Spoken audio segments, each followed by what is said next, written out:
Welcome to MSP knowledge official YouTube channel. और ये our environment का लास्ट लेक्चर है। इस लेक्चर में हम लोग ओजोन के बारे में पढ़ेंगे और गार्बेज के बारे में पढ़ेंगे। सो बिना टाइम वेस्ट करे अब हम लोग ये वीडियो स्टार्ट करते हैं।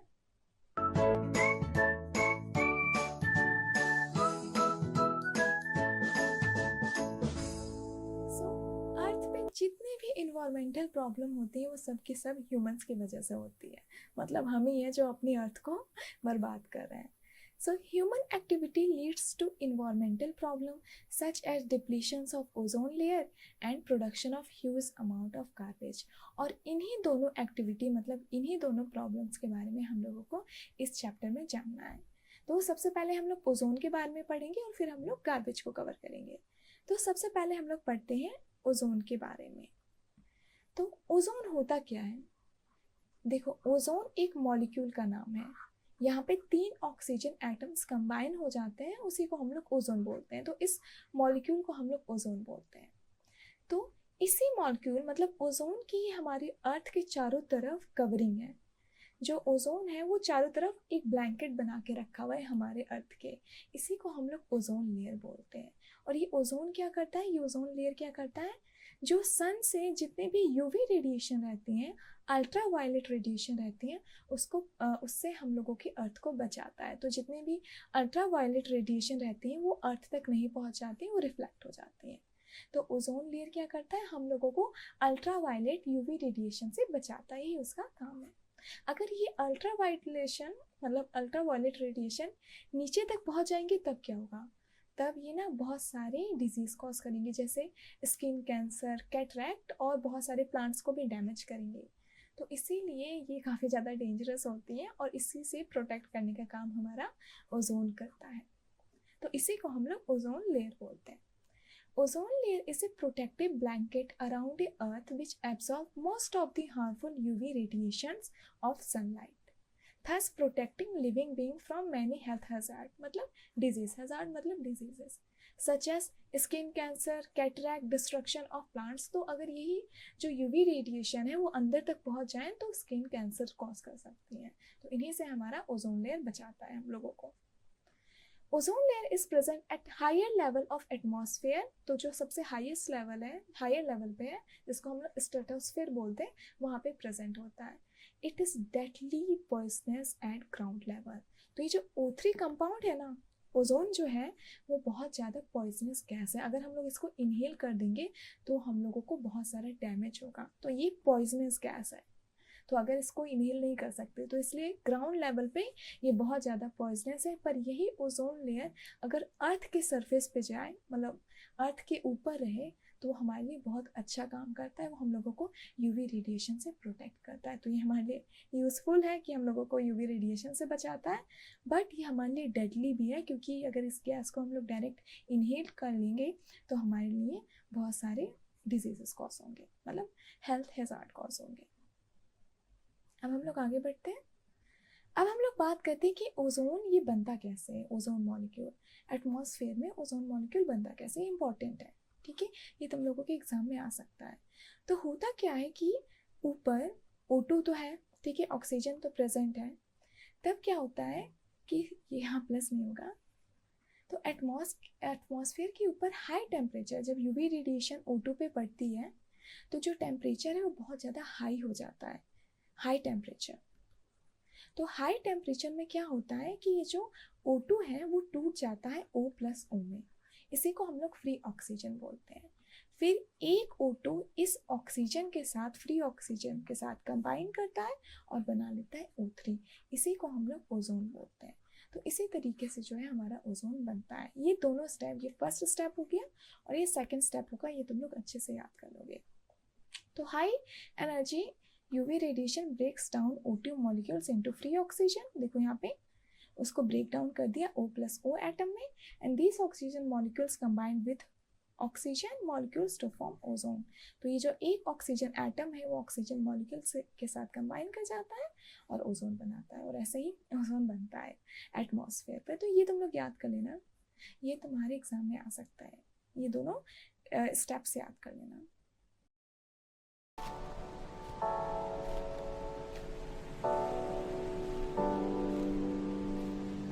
1 मिनट का एक छोटा सा ब्रेक है, तुम लोगों को एक छोटी सी इन्फॉर्मेशन देनी थी।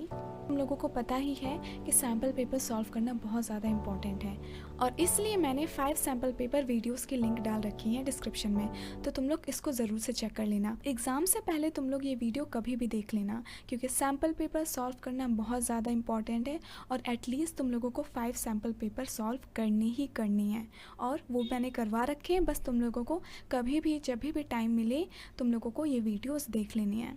2x की स्पीड से देखना, काफ़ी फास्ट हो जाएगा।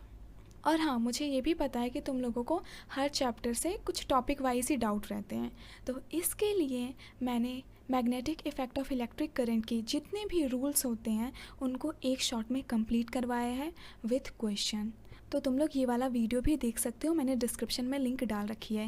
ये 40 मिनट की क्लास थी, तो अगर तुम लोग 2x की स्पीड से देखोगे तो 20 मिनट्स में तुम लोगों के सारे रूल्स विथ क्वेश्चन एकदम अच्छे से क्लियर हो जाएंगे।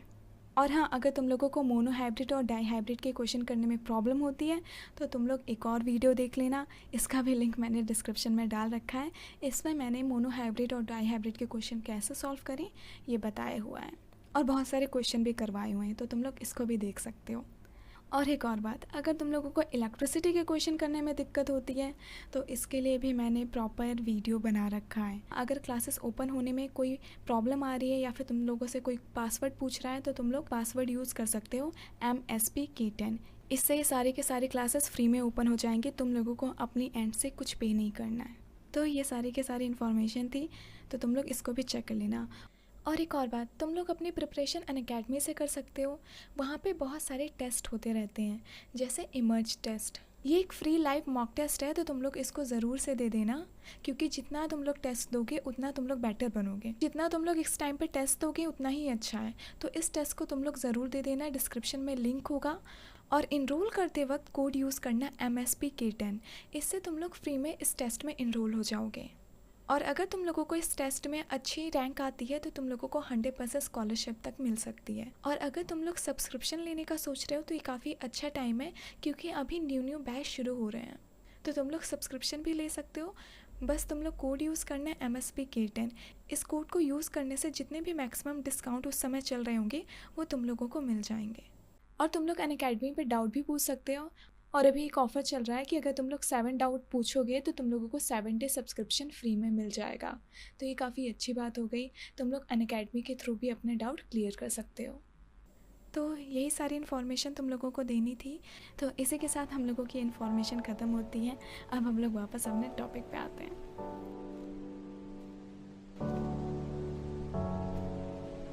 बात करते हैं डिप्लीशंस ऑफ ओजोन लेयर के बारे में। डिप्लीशन मतलब कि जो हमारा ओजोन है, ये जो अर्थ है, मान लो सर्कल अच्छे से नहीं बना, तो ये जो अर्थ है ये ओजोन लेयर है, ठीक है पूरा। तो ये जो है धीरे धीरे पतली होती जा रही है, बहुत ज़्यादा पतली हो जा रही है, उसी को हम लोग बोलते हैं डिप्लीशन ऑफ ओजोन लेयर। अभी ऐसा होता क्यों है? तो क्या होता है ना कि जब भी एक केमिकल होता है, मतलब एक कंपाउंड होता है क्लोरोफ्लोरोकार्बन, जिसको हम लोग शॉर्ट में CFC भी बोल सकते हैं, क्लोरोफ्लोरोकार्बन। वो क्या करता है कि O3 को जब ये CFC के साथ कांटेक्ट में आता है तो O3 कन्वर्ट हो जाता है ऑक्सीजन और एक एटम में, ऑक्सीजन एटम में। तो ये O3 को तोड़ने का काम करता है, ये ओजोन को तोड़ने का काम करता है ये कंपाउंड, और इसी की वजह से जो हमारा ओजोन लेयर है वो पतला होता जा रहा है। तो सबसे पहले ये ऑब्जर्व हुआ था एटलांटिका के ऊपर, वहाँ पे 1985 में सबसे पहले ओजोन होल देखा गया था। अभी ज़्यादा पतला हो जाएगा तो उसी को हम लोग ओजोन होल बोलते हैं। तो decrease in thickness of ozone layer over Antarctica was first observe in 1985 and was term as ozone hole, और उसको ओजोन होल कहा गया। This decrease was likely excessive use of synthetic chemicals like chlorofluorocarbon. तो ये इसी वजह से होता है कि हम लोग क्लोरोफ्लोरोकार्बन का यूज़ करते हैं, which is use in refrigerator. मतलब अब ये केमिकल कहाँ रहता है? तो ये रहता है रेफ्रिजरेटर के अंदर, एसीज के अंदर, फायर एक्सटिंग्विशर्स के अंदर, एरोसोल स्प्रे के अंदर। तो इन सब चीज़ों के अंदर क्लोरोफ्लोरोकार्बन पाया जाता है, और जो हमारे इन्वायरमेंट को बहुत ज़्यादा नुकसान कर रहा है वो ओजोन लेयर को डिप्लीट कर रहा है। तो इसीलिए सब लोग बोलते हैं कि जब आप लोग AC चलाया करो तो जो सारे खिड़की दरवाजे हैं उसको बंद करा करो। जैसे कि बाहर ना जाने पाए एसी का जो हवा रहता है। ये देख रहा, ये जो पर्पल कलर का है ये ओजोन होल है। यहाँ पे जो ओजोन है ना वो बहुत पतला हो गया है, तो इसीलिए इसको अलग कलर से डिनोट किया गया है। ये बाद में बन जाते हैं बट इनको बनने में काफ़ी टाइम लगता है, तो इसीलिए ये बहुत इम्पॉर्टेंट है। अब देखो, एक रूल साइन हुआ था, ठीक है, एक प्रोटोकॉल साइन हुआ था। प्रोटोकॉल मतलब रूल एंड रेगुलेशन को ही हम लोग प्रोटोकॉल बोलते हैं। तो 1986 में सारी कंट्रीज आपस में बैठी और एक मीटिंग करी, और उस मीटिंग में हम लोगों ने कुछ रूल बनाए और उसी को हम लोग बोलते हैं क्योटो प्रोटोकॉल। तो उस मीटिंग में हम लोगों ने डिसाइड किया था कि कैसे हम लोग इस CFCl की प्रोडक्शन को CFC की प्रोडक्शन को कम कर सकें, जिससे कि हम लोग हमारे जो ओजोन लेयर है उसको बचा सकें। तो क्योटो प्रोटोकॉल क्या है? ये हुआ था इस CFC की प्रोडक्शन को कम करने के लिए, ओजोन लेयर को बचाने के लिए। तो United Nation Environmental Program UNEP succeeded in forging a agreement to stop CFC production at 1986। तो क्योटो प्रोटोकॉल हुआ था 1986 में। बस ये याद रखना कि क्योटो प्रोटोकॉल ओजोन के लिए हुआ था। तो ये क्वेश्चन इंपॉर्टेंट है, ये प्रीवियस ईयर क्वेश्चन है। Explain how ozone being deadly poisonous can still perform a essential function for our environment. तो ओजोन जो है, जो ओजोन गैस है वो हमारे लिए डेडली पॉइजनस है, वो पॉइजनस गैस है, पर फिर भी वो हमारे इन्वायरमेंट को प्रोटेक्ट करने का काम कर रही है, still perform a essential function. और वो एसेंशियल फंक्शन क्या है? वो है, वो हम लोगों को अल्ट्रा वायलेट रेडिएशन से बचाती है। तो तुम लोग वीडियो को पॉज करके इस पूरे आंसर को अच्छे से पढ़ सकते हो।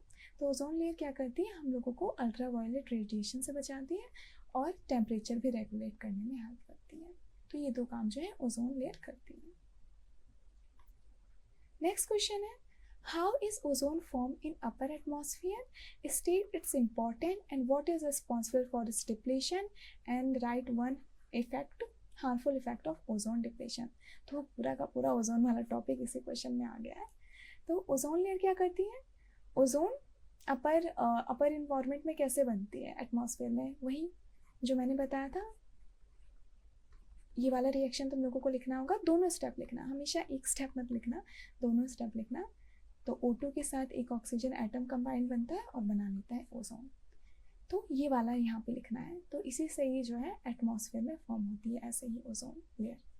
इसका इम्पोर्टेंट क्या है? ये हम लोगों को UV रेडिएशन से बचाती है। और क्या चीज़ रिस्पॉन्सिबल है इसके डिप्लीशन के लिए? तो वो है क्लोरोफ्लोरोकार्बन। पूरा तुम लोग एग्जाम में शॉर्टकट मत यूज़ करना, पूरा का पूरा कंपाउंड का नाम लिखना, क्लोरोफ्लोरोकार्बन।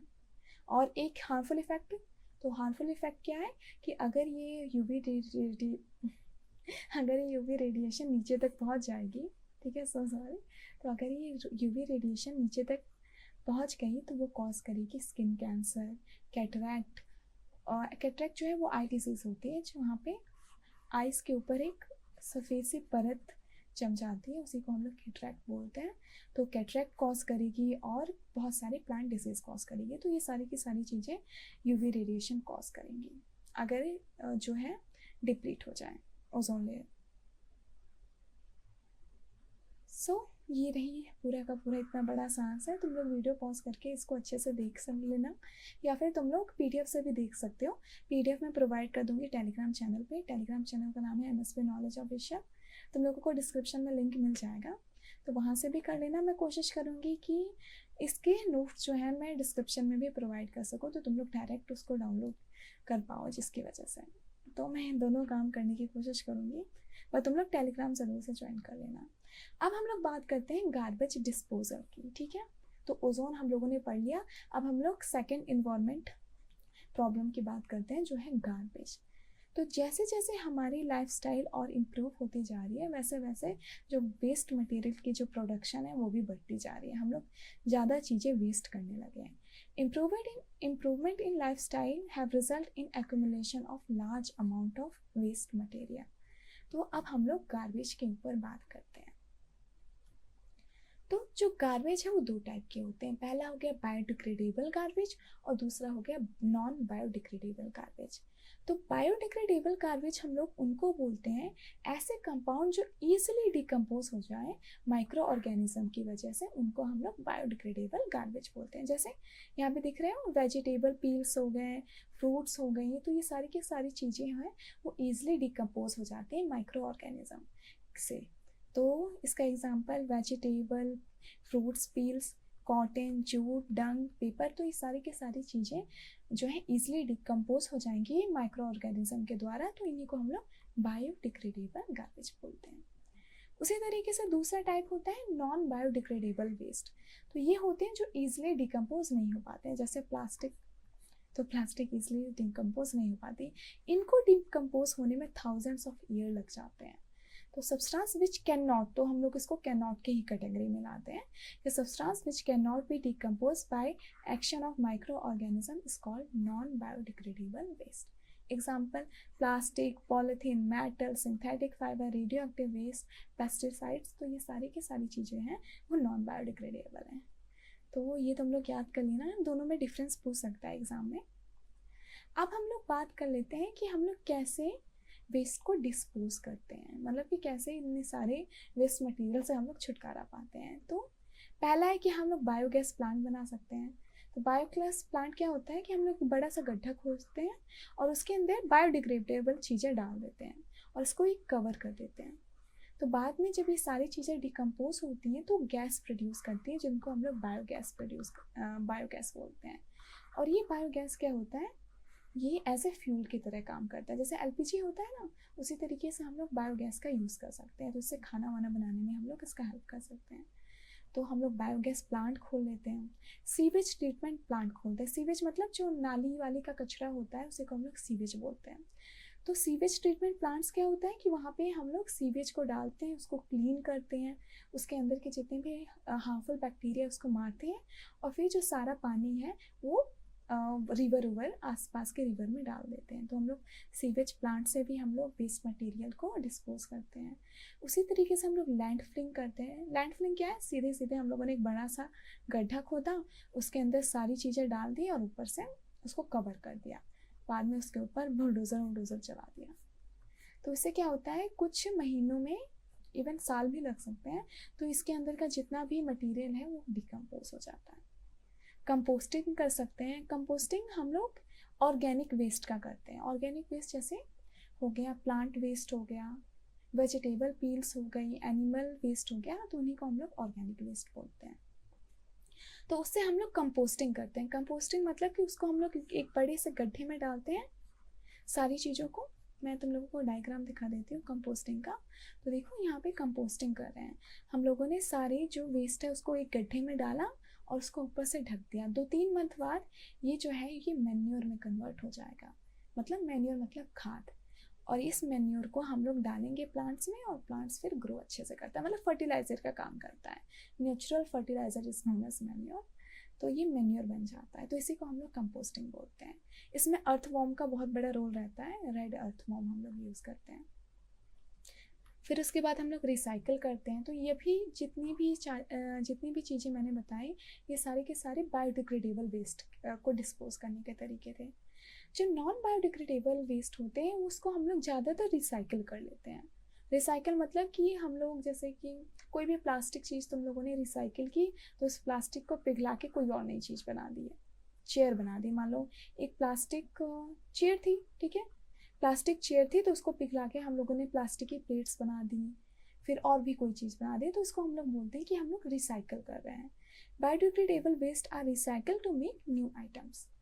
उसी तरीके से रीयूज़, अच्छा रिसाइकिल का एक बहुत अच्छा सा एग्जांपल है कि तुम लोग जितने भी बुक्स रिसाइकिल करते हो ना, जितनी भी किताबें तुम्हारी जो पुरानी हो जाती हैं उसको रिसाइकिल कर देते हो, तो उससे न्यूज़पेपर बनते हैं। तो इसलिए जो न्यूज़पेपर का जो मटेरियल है वो थोड़ा सा क्या लो मटेरियल बोलेंगे, या फिर मतलब उसके जो पेपर्स हैं वो ज़्यादा ब्राइट नहीं रहते, वो इस वजह से क्योंकि वो रिसाइकल पेपर से बने रहते हैं।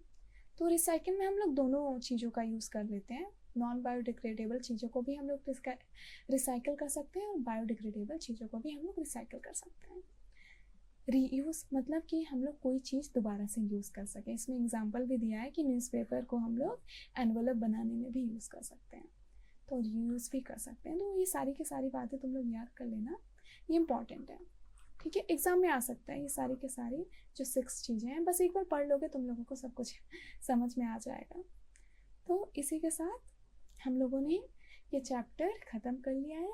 Thank you so much for watching. अगर तुम लोगों को वीडियो पसंद आया तो प्लीज़ वीडियो को लाइक कर देना और चैनल को सब्सक्राइब तो तुम लोग ज़रूर से कर लेना, क्योंकि अब हम लोग क्वेश्चन करना स्टार्ट कर देंगे।